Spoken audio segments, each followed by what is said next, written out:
Well, for more on that story, let's speak to Michiel Hofman. He's the Humanitarian Affairs Advisor for Doctors Without Borders, and he joins us now from Dublin. Michiel, good to speak to you this morning. Just give us a sense of what life is like in Madaya currently. Good morning. Well, unfortunately, the medical clinic that we are supporting, we've all seen the pictures, of course, but the medical data we're receiving are confirming that there is certainly a huge problem in Madaya with food. In the month of December alone, up till now, the clinic has recorded 23 deaths as a result of malnutrition. And let's be clear, this is malnutrition not because of disease, but simple malnutrition because of starvation.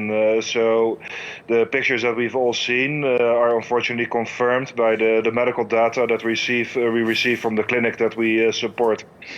And when do you expect aid to start arriving in the town? Well, unfortunately, 5 years of conflict in Syria has taught us not to expect anything until it arrives. Of course, we welcome the announcement by the Syrian government that they will allow aid convoys to enter Madaya, but until that actually arrives, we're certainly not stopping the alarm bells because anything can happen between now and an actual aid convoy arriving in Madaya. Well, you seem to be suggesting that it may not arrive at all. It's a very unpredictable conflict, and it's not just the government of Syria, but the many armed groups around Madaya that also play a role. So whether or not an aid convoy can actually arrive is always very unpredictable in such a very complex conflict situation. Well, you talk about the complexities of the conflict. With that in mind, just what can be done to allow this kind of humanitarian aid to get into the towns that it's needed in?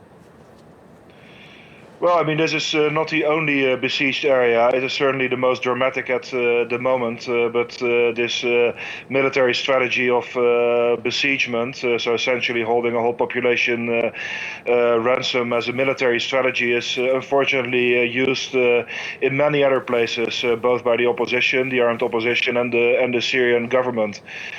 So as long as that strategy is being used, I'm afraid we will see only more pictures like from Madaya to arriving on our screens from other places as well. So very simply, the Syrian government as well as the opposition forces that are using this strategy have to allow humanitarian assistance, food, water, medicines to enter these places. And in fact, they're obliged to do so by international humanitarian law. Well, Michiel Hofman there for us for Doctors Without Borders. Thank you for that.